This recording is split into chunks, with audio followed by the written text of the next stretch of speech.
Hello दोस्तों, class 12th की physics में आज हम सब लोग एक मोस्ट इम्पॉर्टेंट टॉपिक पढ़ने वाले हैं जो कि हमारी फिजिक्स का सेकंड फिजिक्स का प्रकाशिक यंत्र चैप्टर से लिया गया है। और आज का जो टॉपिक है वो परावर्ती दूरदर्शी मोस्ट इम्पॉर्टेंट है। खगोलीय परावर्ती दूरदर्शी होता क्या है? तो खगोलीय दूरदर्शी क्या होता है? इससे बहुत दूरी पर या अनंत दूरी पर स्थित वस्तुओं को पास ला करके देखा जाता है, उसका बड़ा प्रतिबिंब बना करके। ठीक है, तो ग्रहों चंद्रमा को हम देखने के लिए इसी का प्रयोग करते हैं। तो होता क्या है, इसके पहले हमने जो पढ़ा है वो अपवर्ती दूरदर्शी था। ठीक, वो वीडियो आप लोग जरूर से जरूर देखिए। ठीक, तो इन दोनों में अंतर क्या है, क्यों आया? तो ये न्यूटन ने दिया था। परावर्ती दूरदर्शी न्यूटन के द्वारा प्रतिपादित किया गया था, जो हमारी सिलेबस में है। अपवर्ती दूरदर्शी अपवर्तन की घटना पर आधारित था, उसमें लेंस द्वारा जो है प्रतिबिंब बनाया गया था। लेकिन इसमें क्या होगा, ये परावर्तन की घटना पर आधारित है, तो इसमें एक हम दर्पण का प्रयोग करते हैं। तो जो उसमें अभिसारी लेंस था, बड़ा वाला अभिसारी लेंस, उसकी जगह पर हमने बताया था पिछले वीडियो में दर्पण का प्रयोग करेंगे। क्योंकि अभी तक हमारी पृथ्वी पर सबसे बड़ा दूरदर्शी बनाया गया है, जो अपवर्ती दूरदर्शी बनाया गया, वो टोटल 1 मीटर लंबाई का ही बनाया गया है। और हम ये जानते हैं कि अगर ये द्वारक बड़ा नहीं होगा तो उससे जो प्रकाश अंदर की ओर आएगा वो कम आ पाएगा। जितना बड़ा द्वारक होगा उतना ज्यादा प्रकाश आएगा और प्रतिबिंब उतना ही चमकीला, उतना ही स्वच्छ दिखाई देगा। हम यही चाहते हैं। ठीक, तो इसीलिए किसका प्रयोग करते हैं? परावर्ती दूरदर्शी, क्योंकि दर्पण के द्वारा प्रतिबिंब जो होता है वो बहुत ही चमकीला बनता है। ठीक है, लेंस की अपेक्षा। तो परावर्ती दूरदर्शी क्या है? यह अपवर्तन, प्रकाश के परावर्तन की घटना पर आधारित होता है। कारण क्या है कि परावर्ती दूरदर्शी लाया गया? सबसे पहला है, अपवर्ती दूरदर्शी से अधिक चमकीला यह प्रतिबिंब बनाता है। कौन? परावर्ती दूरदर्शी। सेकेंड कारण, अपवर्ती दूरदर्शी के अभिदृश्य क्या द्वारक अत्यधिक बड़ा ना होना, वो 1 मीटर अत्यधिक, सबसे अधिकतम लंबाई जो है 1 मीटर। परावर्ती जो है सबसे अधिकतम, अभी तक अपनी पृथ्वी पर सबसे अधिकतम लंबाई वाला है, 5 मीटर लंबाई का बनाया गया है दूरदर्शी। सोचिए कितना बड़ा वो दूरदर्शी होगा और उसमें कितना प्रकाश अंदर की ओर आएगा, बहुत सारा प्रकाश आएगा। ठीक है, और थर्ड जो है अपवर्ती दूरदर्शी से कम खर्च लगना। दर्पण कम खर्च पर आता है और लेंस अधिक खर्च पर आता है, तो इसलिए ये 3 कारण हैं इसके मुख्यतः। अब नोट में क्या है कि इसमें अभिदृश्यक लेंस की जगह अभिदृश्यक दर्पण का प्रयोग किया गया है। ठीक है, चलिए अब चित्र समझते हैं मेन बात। तो यहां पर ये एक दर्पण लिया गया है और इसी दर्पण पर वस्तु से आने वाला प्रकाश पड़ेगा, तो इसीलिए इसको क्या कहते हैं? ऑब्जेक्टिव मिरर, यानी कि अभिदृश्यक दर्पण। और ये क्या है? हमारा नेत्रिका लेंस है। कौन सा लेंस है ये भैया? नेत्रिका लेंस है। क्यों है? क्योंकि ये नेत्र के समीप है। किसके समीप है? नेत्र के समीप होता है, इसीलिए इसको कौन सा लेंस हम कहते हैं? नेत्रिका लेंस कहते हैं। कौन सा लेंस भैया कहते हैं? नेत्रिका लेंस, आई लेंस जिसको कहा जाता है। इंग्लिश में कौन सा लेंस इसको कहा जाता है? इंग्लिश में आई लेंस। ठीक, अब जो ऑब्जेक्टिव लेंस है उसका जो ध्रुव है वो P है। ऑब्जेक्टिव मिरर, अभिदृश्यक दर्पण। अब इसी पर हम प्रकाश आपतित करेंगे, क्योंकि प्रकाश कहां पर है? प्रकाश हमको किसको देखना है? सबसे पहली चीज स्टार, तारे को देखना है, ग्रह को देखना है। तो सबसे पहले हम प्रकाश किस पर डालेंगे? जिस वस्तु को हमको, जैसे इस बोर्ड को देखना है तो प्रकाश हम इस बोर्ड पर डालेंगे, वो प्रकाश पड़ करके हमारी आंखों में आएगा। ठीक उसी प्रकार इस स्टार पर प्रकाश पड़ेगा, तो प्रकाश पड़ करके हम कहां पर लाए हैं? दर्पण पर। तो क्योंकि ये बहुत दूरी पर है, हजारों किलोमीटर दूरी पर है, तो इसलिए यहां से प्रकाश कैसे हम, प्रकाश किरण कौन सी लाएंगे भाई? वैसे तो चारों ओर प्रकाश किरणें जाएंगी जब उस पर प्रकाश पड़ेगा स्टार पर, लेकिन उनमें से 2 हमने ली है। कौन सी? जो एक दूसरे के समांतर आएंगे, क्योंकि बहुत दूर से आ रही है, अनंत दूरी है कह सकते हैं। तो अनंत दूरी के लिए हम मुख्य अक्ष के नहीं, स्वयं के समांतर प्रकाश किरण लाते हैं। और ये चीज हमने बताया था, अगर कोई प्रकाश किरण मुख्य अक्ष के समांतर है तो फोकस में मिलेगी, फोकस से होकर के जाती है। लेकिन अगर कोई प्रकाश किरण मुख्य अक्ष, ये इसका मुख्य अक्ष है ना, मुख्य अक्ष के समांतर ना होकर के स्वयं के समांतर यदि हो तो वो फोकस तल में मिलती है। ये चीज पिछले वीडियो में हमने बताया। तो ये फोकस तल है, एक फोकस तल है ऐसे, इसी पर कोई एक पॉइंट होगा, यहीं पर आकर के मिलेंगी। तो ये प्रकाश किरण दर्पण से टकरा करके ऐसे आ जाएगी। ये वाली प्रकाश किरण जितने कोण पर ये आपतित हुई है उतना ही कोण बना करके परावर्तित होकर के ये चली आएगी। और ये दोनों एक दूसरे को कहां पर काट रहे हैं, फोकस तल है, ये फोकस से होकर के जाने वाला एक तल है, इसी के एक पॉइंट पर काटेंगे। ठीक, कहां, तीर की तरफ हमेशा ए डैश, ऊपर बी डैश। स्टार हमने मान लिया, स्टार ये कोई है, ये ए बी एक वस्तु है स्टार, इसकी लंबाई ऐसे एक वस्तु रखी गई और इसी से प्रकाश आ रहा है और ये अनंत दूरी पर रखी गई। ठीक, तो इस ए बी का प्रतिबिंब क्या बन रहा है, ए डैश बी डैश उल्टा बन रहा है। कहां पर बनेगा, फोकस पर बनेगा। ठीक है ना, तो फोकस, क्योंकि ये किसका फोकस है, ऑब्जेक्टिव मिरर का, तो ओ सफिक्स में लिख दिया गया है। अब ये वाली प्रकाश किरणें मिल तो रही है यहां पर, लेकिन हम क्या किए हैं, यहां पर एक समतल दर्पण का प्रयोग किया है। कितने अंश के कोण पर यह समतल दर्पण रखा गया है, ये समतल दर्पण रखा गया है 45 अंश के कोण पर।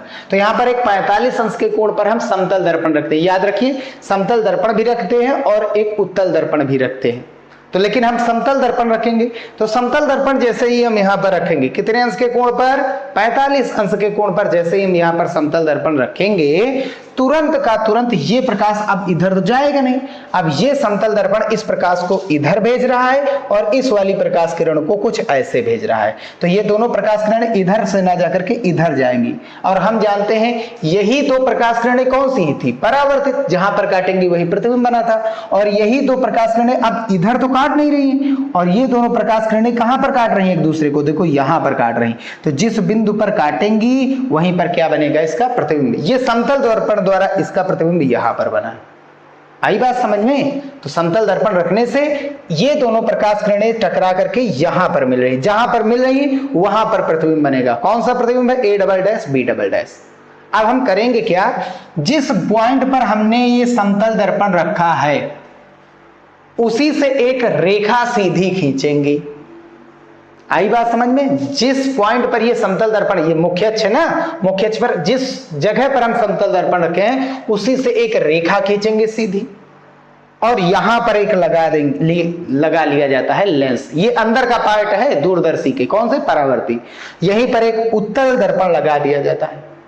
ठीक, क्योंकि अब इस स्टार का जो प्रतिबिंब है, चाहे कह दो यहां पर इतना बड़ा चाहे इतना बड़ा, दोनों सेम ही है, क्योंकि ये और समतल दर्पण है। समतल दर्पण वस्तु का आकार नहीं बदलता, वस्तु तो उतनी ही बड़ी रहेगी, जितनी बड़ी वस्तु उतना बड़ा प्रतिबिंब। तो वैसे तो वस्तु की लंबाई क्या थी, ए डैश बी डैश, समतल दर्पण के लिए, समतल दर्पण के लिए ये समतल दर्पण इसी का आकार यहां पर बना देता है। क्यों बनाता है, क्योंकि नीचे ही उत्तल लेंस लगा होता है, और ये उत्तल लेंस की हो गई मुख्य अक्ष। ठीक, तो ये दोनों जहां पर काटेंगे वहीं पर प्रतिबिंब बनेगा, A double dash B double dash.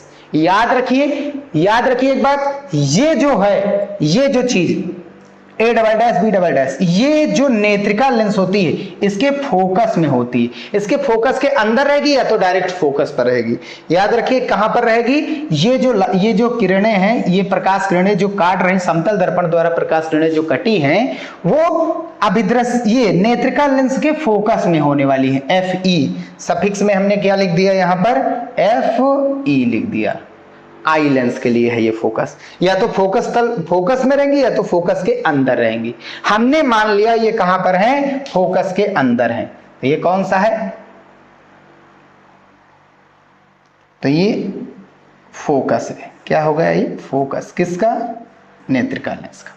ठीक, तो नेत्रिका लेंस के लिए ये सामने जो रखी है, अब इसका हमको और बड़ा आकार देखना है। वैसे तो इस स्टार का प्रतिबिंब दर्पण और समतल दर्पण द्वारा कितना बड़ा बना है, याद रखिए ये कौन सा दर्पण है, अवतल दर्पण है। भैया एक बात याद रखिए, कौन सा दर्पण है, अवतल दर्पण। क्यों है अवतल दर्पण, क्योंकि अवतल दर्पण इसलिए है क्योंकि इसमें धंसे हुए भाग पर प्रकाश पड़ा है। प्रकाश धसे हुए भाग पर पड़ रहा है, इसलिए ये अवतल दर्पण है। तो एक अवतल दर्पण का प्रयोग किया गया, एक समतल दर्पण, ये दोनों मिलकर के प्रतिबिंब A double dash B double dash पर बना रहे। अब ये इतना बड़ा प्रतिबिंब नहीं कि हम देख सके, इसको और बड़ा देखना है, तो इसलिए हम यहाँ पर एक लेंस लेते हैं। अब इस लेंस के सामने ये जो रखी गई है, ये प्रतिबिंब जो बना है, इस लेंस के लिए ये जो प्रतिबिंब है वो वस्तु का कार्य कर रहा है। ये जो A double dash B double dash है, ये इसके लिए वस्तु का कार्य कर रहा है। हम इसमें से झांक करके देखेंगे तो इसका और बड़ा प्रतिबिंब आएगा। कैसे? जब इस पर हम प्रकाश डालेंगे तो प्रकाश वस्तु के चारों ओर जाएगा। ये किसके लिए वस्तु का कार्य कर रहा है? नेत्रकाल लेंस के लिए, A double dash B double dash. इसके चारों ओर प्रकाश जाएगा, उसमें से हमको कोई दो लेना है। पहला हमने कौन सी ली? प्रकाश किरण मुख्य अक्ष के समांतर, और दूसरी कौन सी ली है? प्रकाशिक केंद्र से गुजारी है। याद रखिए, प्रकाशिक केंद्र से अगर कोई प्रकाश किरण गई तो वो बिना विचलित हुए सीधी चली जाती है, और अगर मुख्य अक्ष के समांतर, इसका मुख्य अक्ष ये है ना, इस लेंस का मुख्य अक्ष ये, इसी के समांतर एक प्रकाश किरण गुजारी गई तो ये कहां से होकर के जाएगी? फोकस से होकर के जाएगी। तो इसका फोकस नीचे कहीं होगा। दो होते हैं लेंस में, दो फोकस होते हैं, ठीक है, दर्पण में एक ही होता है। अब ये दोनों प्रकाश किरणें आगे तो काटेंगी नहीं, तो इनको जब पीछे बढ़ाया जाएगा तो ये जिस बिंदु पर एक दूसरे को काटेंगी वहीं पर क्या बनेगा? इसका प्रतिबिंब बनेगा। क्या बनेगा भैया? इसका प्रतिबिंब बनेगा। तो ये बन गया हमारा प्रतिबिंब, ठीक है ना। ये क्या बन गया? हमारा प्रतिबिंब। कौन सा प्रतिबिंब है? A triple dash B triple dash, ठीक है। तो ये लेंस द्वारा इतना बड़ा प्रतिबिंब बना है, इतने छोटी वस्तु का इतना बड़ा प्रतिबिंब बना है। ये था इसका चित्र। अब याद रखिए, हम हमेशा अगर दूरबीन से कोई भी चीज देखते हैं तो आंखें दूरबीन में लगा करके देखते हैं। आई बात समझ में? तो ये नेत्र हो गई। यहाँ पर नेत्र ऐसी समायोजित की गई है कि लेंस पर ही ये रखी है, तो लेंस को ही हम डायरेक्ट क्या मानते हैं? नेत्र। अब हम निकालेंगे आवर्धन का सूत्र। आवर्धन क्या होता है? कोणीय आवर्धन का ये होता है अंतिम प्रतिबिंब द्वारा नेत्र पर बना कोण बटे वस्तु द्वारा नेत्र पर बना कोण। ये चीज हमने पढ़ा है, दर्शन कोण यही होते हैं, ठीक है। और नहीं पढ़ा तो पिछले वीडियो में जाकर के जरूर देखिए। तो बीटा को लिखते हैं अंतिम प्रतिबिंब द्वारा आंख पर बना कोण, ये होता है बीटा, और वस्तु द्वारा आंख पर बना कोण क्या होता है? अल्फा। तो अंतिम प्रतिबिंब कौन है? अंतिम प्रतिबिंब तो ये है, और ये जो है आंख पर कितना कोण बना रहा है? ये आंख हमारी लेंस है, आंख ये जो है यहां से ये वाली प्रकाश किरण है, इसका आकार, इस प्रतिबिंब का आकार ये आंख पर कितना कोण बनाएगा? जितना कोण बनाएगा उसी का नाम क्या है? बीटा। तो बीटा बड़े वाले त्रिभुज में भी ये बीटा है और छोटे वाले त्रिभुज में भी यही क्या है? बीटा है। तो हम बड़ा वाला त्रिभुज ना लेकर के छोटा वाला त्रिभुज लेंगे, क्योंकि मान दोनों में सेम आएगा। बड़ा वाला त्रिभुज और छोटा वाला त्रिभुज दोनों एक दूसरे के समरूप हैं। याद रखिए, एक और बात है, हमने यहाँ पर क्या बताया है? हमने यहाँ पर यह बताया है कि जो वस्तु है, किसके लिए? इस वाले लेंस के लिए वस्तु क्या है? ये वस्तु की दूरी को किससे लिखते हैं? UE से लिखते हैं। तो ये दूरी हमारी क्या हो गई? UE। और ये FO की दर्पण के ध्रुव से दूरी क्या हो जाएगी? FO हो जाएगी, और ये दूरी हमारी हो गई FO। अब एक चीज और है, अब नेत्र को चाहे, क्योंकि अब ध्यान से देखो, नेत्र यहां पर रखी गई इस लाइन पर, और हमको क्या देखना है? वस्तु कहां पर है? स्टार। और वस्तु आंख पर कितना कोण बना रहा है? आंख तो यहां पर है, तो यहां पर आंख प्रकाश किरणें यहां पर आ रही हैं, वस्तु द्वारा प्रकाश किरणें यहां पर आ रही हैं। कहां पर आ रही हैं? दर्पण पर। तो हम डायरेक्ट नेत्र को कहां पर रखते हैं? नेत्र को हम डायरेक्ट दर्पण पर रखते हैं। क्यों रखते हैं? ऐसा रीजन हमने बताया था, ये जो दूरी होती है बहुत ही कम दूरी होती है, और ये दूरी क्या होती है? किलोमीटर, हजारों किलोमीटर होती है। इसलिए ये दूरी को हम नगण्य मान लेते हैं और नेत्र को डायरेक्ट हम यहां पर रख देते हैं, ठीक है। दर्पण को ही हम क्या मान लेते हैं? नेत्र मान लेते हैं। जैसे उसमें अभिदृश्यक लेंस को नेत्र माना गया था, ठीक है, क्योंकि दूरी बहुत कम होती है। अब ये हो गई नेत्र। वस्तु द्वारा नेत्र पर जो कोण बन रहा है, यहां पर नेत्र रखी गई हो, वस्तु नेत्र पर जो कोण बनाता उसी को क्या कहते हैं? अल्फा। अब ये चीज हम जानते हैं कि अगर ध्रुव पर कोई प्रकाश किरण आपतित होती है तो जितना कोण बना करके ये आती है उतना ही कोण बना करके ये वापस चली जाती है, परावर्तित होकर के चली जाती है, ठीक। तो ये वाले त्रिभुज को हम ना लेकर के इस वाले त्रिभुज में देखेंगे। इस वाले त्रिभुज से हम अल्फा का मान निकाल सकते हैं, इस छोटे वाले त्रिभुज से हम किसका मान निकाल सकते हैं? बीटा का मान निकाल सकते हैं। क्लियर है ना बात? तो इस वाले त्रिभुज से हम अल्फा निकालेंगे। कौन सा त्रिभुज है? A dash B dash P. ठीक है, A dash B dash P से हम अल्फा निकालेंगे और यहां से A double dash B double dash E से हम क्या इसका मान निकालेंगे? बीटा का। तो यहां से हम देख सकते हैं ए डैश बी डैश पी से हम क्या निकालेंगे? अल्फा का मान। ठीक, ए डैश बी डैश पी से हम अल्फा का मान निकालेंगे। अल्फा के साथ हम क्या जोड़ेंगे? tan, क्योंकि कोण बहुत छोटे होते हैं, वस्तु बहुत दूरी पर है और ये हो गई ये व्यक्ति की आंखें हैं। वस्तु हमारी आंखों पर कितना बड़ा कोण बनाएंगे? बहुत दूरी पर जब वस्तु है तो कोण ये क्या बनेगा? छोटा बनेगा। ठीक है, तो इसीलिए हम इसके साथ साइन टैन कुछ भी जोड़ सकते हैं, कॉस नहीं जोड़ेंगे क्योंकि उसके लिए मान बड़ा हो जाता है। टैन अल्फा बराबर क्या होता है? लंब बटे आधार। तो थीटा के सामने लंब कितना है? ए डैश बी डैश, और बटे में आधार कितना है? देखो आधार तो ये है, ये वाला समकोण त्रिभुज, इसके सामने ये लंब हो गया, समकोण के सामने क्या हो जाएगा? ये कर्ण हो जाएगा, थीटा के सामने लंब, ये अवशेष बच रहा है, ये आधार है। तो ये हो गया आधार हमारा। ठीक है, आधार कितनी दूरी है? देखो ये फोकस दूरी है ना, फोकस दूरी FO। अब एक चीज याद रखिए, मुख्य अक्ष के नीचे वाली दूरी क्या होती है? माइनस होती है। मुख्य अक्ष के नीचे वाली दूरी माइनस। अब देखो प्रकाश किधर आपतित हो रहा है? ये वाली प्रकाश। हम ध्रुव से दूरी लेते हैं, ध्रुव से हमको कहाँ जाना है? फोकस पर। ध्रुव से फोकस पर यानी कि ये वाली हम इधर जा रहे हैं और प्रकाश इस तरफ से आपतित हो रहा है, प्रकाश इधर आ रहा है, हम प्रकाश की विपरीत दिशा में दूरी ले रहे हैं, तो इसलिए ये दूरी क्या हो जाएगी? माइनस। चिन्ह परिपाटी यही कहता, प्रकाश की दिशा में ली गई दूरी प्लस, विपरीत दिशा में ली गई दूरी माइनस होती है। तो ये हो गया हमारा मान, और यहाँ पर हमने निकाला भी है A dash B dash P में tan अल्फा बराबर लंब बटे आधार tan अल्फा बराबर ए डैश बी डैश अपान FO, माइनस माइनस कैंसिल हो जाएगा। अब A double dash B double dash E से हम किसका मान निकालेंगे? बीटा का। और बीटा के साथ हम क्या जोड़ा है? हमने क्या जोड़ा है? tan। अल्फा और बीटा छोटे तो tan अल्फा tan बीटा लिख दिया गया। ठीक, tan थीटा बराबर लंब बटे आधार थीटा। अब देखो लंब क्या है? थीटा के सामने कौन सी भुजा होती है? लंब होती है। 90 अंश है, इसके सामने वाली भुजा कर्ण है और जो अवशेष भुजा वो क्या है? आधार है।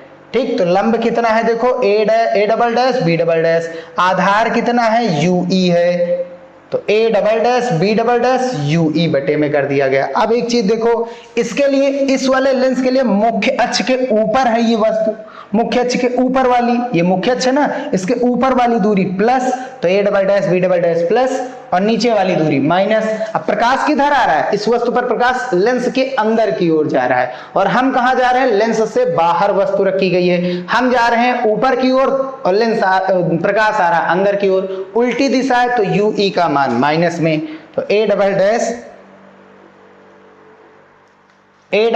B double dash plus UE minus में हो गया। ठीक है ना भैया?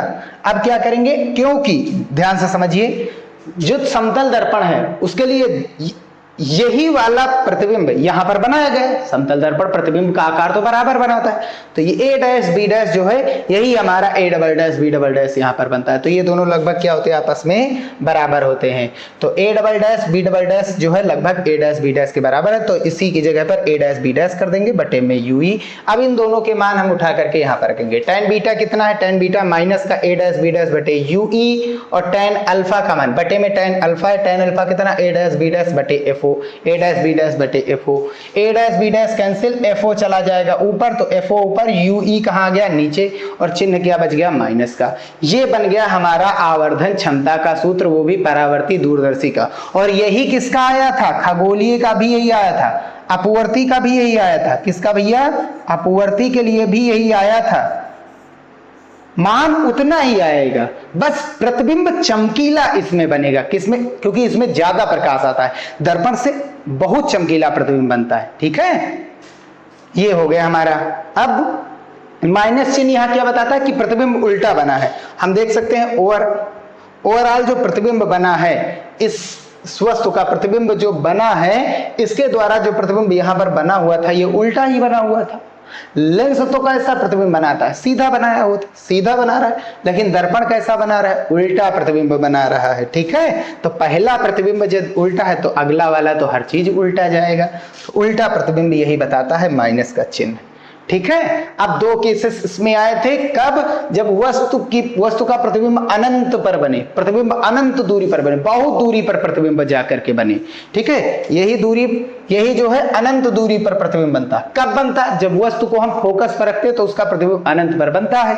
तो इसका मतलब वस्तु की दूरी किसके बराबर होगी? Fe के बराबर होगी। तभी आया था।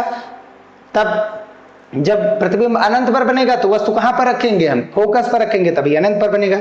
तो इसलिए हम क्या करेंगे? UE की जगह पर, इसमें UE की जगह पर Fe रख देंगे। Fe क्या है? जो नेत्र लेंस है उसकी फोकस दूरी, तो यहां पर डाल देंगे। तो m इनफाइनाइट के लिए m जो होता है वो आता है माइनस का FO बटे UE का मान Fe होता है।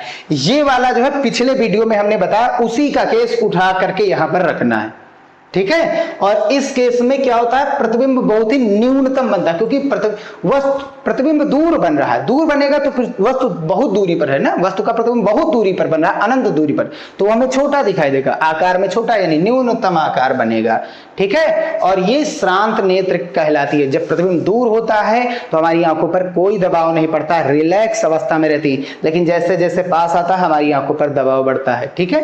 तो इसलिए सेकेंड केस क्या है? जब स्पष्ट दृष्टि की न्यूनतम दूरी, यानी कि यही जो प्रतिबिंब बन रहा है ये 25 सेंटीमीटर की, लेंस से 25 सेंटीमीटर की दूरी पर बनता है, ठीक है। तो बाएं हाथ वाली दूरियां प्रकाश की विपरीत दिशा में ली गई, तो ये माइनस का। और UE का मान पिछले वीडियो में हमने बताया था, ये क्या आया था? Fe गुणा D बटे Fe प्लस D। अब यही मान उठा करके हम यहां पर डालेंगे तो हमको कितना मान मिलेगा? m का माइनस का FO बटे Fe, ब्रैकेट में 1 प्लस D अपान Fe, ठीक है। अंदर Fe से गुणा कराएंगे, उल्टा हो गया थोड़ा सा, ये ऊपर नीचे करना है।